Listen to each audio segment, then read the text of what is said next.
The Cowboys' contract talks are heating up again. This time, it's about George Pickens. The big question? How many years should this deal run? Just like we saw with Micah Parsons, the length of a contract can often be the deal-breaker.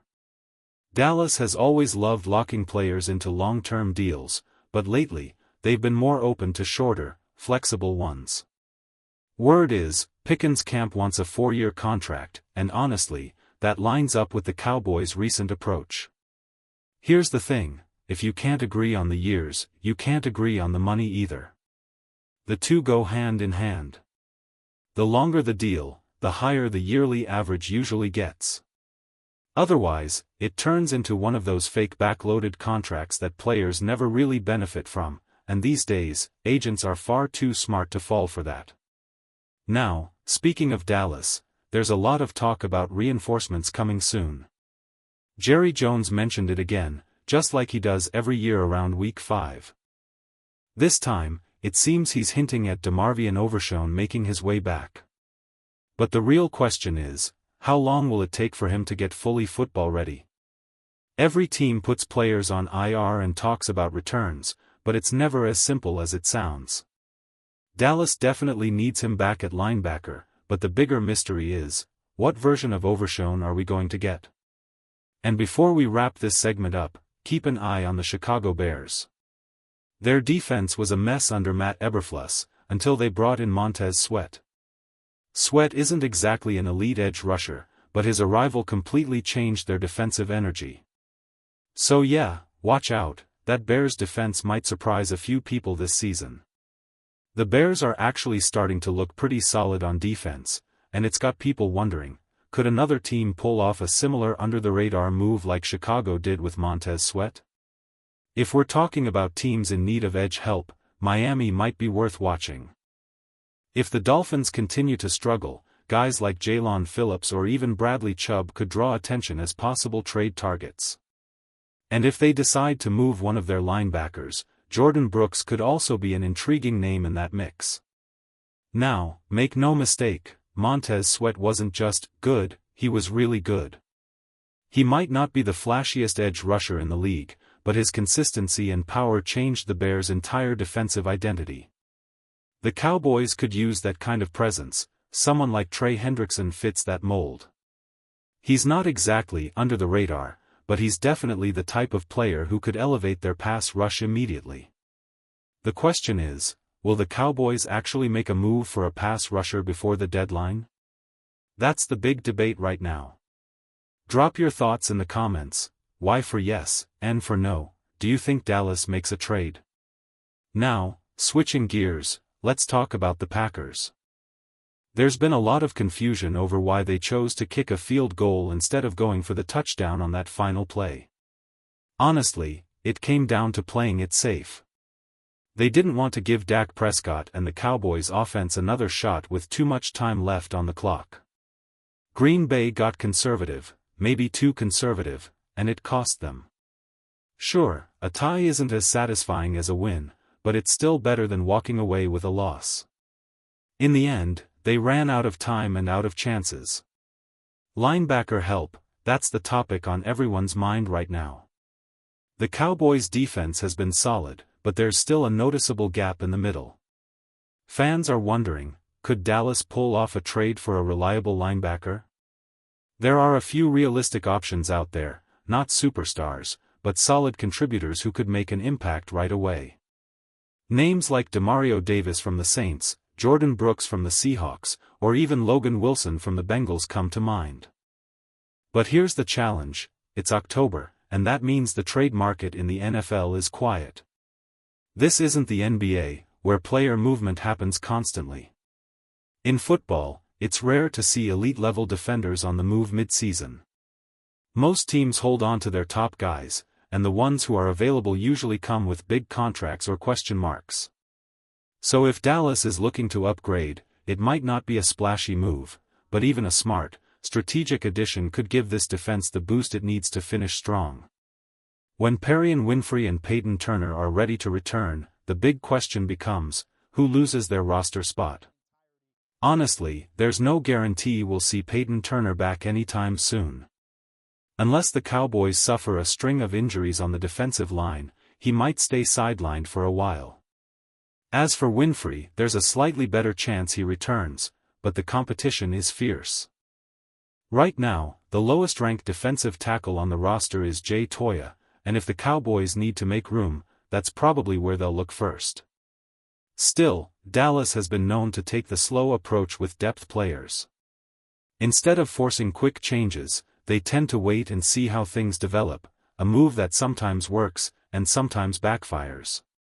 Now, shifting over to Chicago, Matt Eberflus continues to frustrate fans. The Bears' defense keeps getting burned week after week, and people are asking, why won't he change anything? If your defense is giving up 30 points a game playing conservative football, then what's the point of staying conservative? Sometimes, you have to turn up the aggression, blitz more, take risks, and force turnovers. Because if you're going to get scored on anyway, at least make the offense pay for it once in a while. The truth is, aggressive defense can completely flip a game. Forcing 2 or 3 turnovers might still give up points, but it changes the entire rhythm, the momentum, the drive count, the pressure. At some point, Eberflus has to realize his system just isn't working. You can't keep doing the same thing and expect different results. And as for Dallas fans wondering about the offensive line, could Jalen Guyton move back to right tackle? That's still unclear, but it's a storyline worth watching as the season unfolds. The Cowboys' offensive line has been one of the biggest talking points this season, especially when it comes to Tyler Guyton, Terrence Steele, and Nathan Thomas. If you had to choose between those three, one to start and one to bench, who would it be? It's not an easy call. Let's look at it both short-term and long-term. In the long run, unless Dallas invests heavily in a new lineman, Tyler Guyton seems locked in as the left tackle of the future. He's shown real progress this year. Sure, he's had his ups and downs, that's expected from a developing tackle, but the offense has found ways to win with him protecting the blind side. Most of his struggles come down to technique, dropping his head, losing balance, or misplacing his hands. Those are fixable issues, not deal-breakers. And whether he's on the left or right side, those technique flaws remain the same. Switching sides won't magically solve them. As for Nathan Thomas, he's shown flashes that make you wonder if he could push for that right tackle spot. It's possible, but not mid-season. Dallas usually doesn't shake up its offensive line unless it absolutely has to. If they draft another high-end tackle next year, say, in the top 20 picks, that's when the real decision comes. If the rookie is built for the right side, Guyton stays left.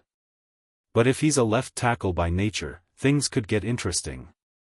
For now, Guyton's development is trending upward, not perfect, but promising. So, here's the real question for Cowboys Nation: how would you grade Tyler Guyton's season so far? Drop your honest thoughts in the comments, A, B, C, D, or F.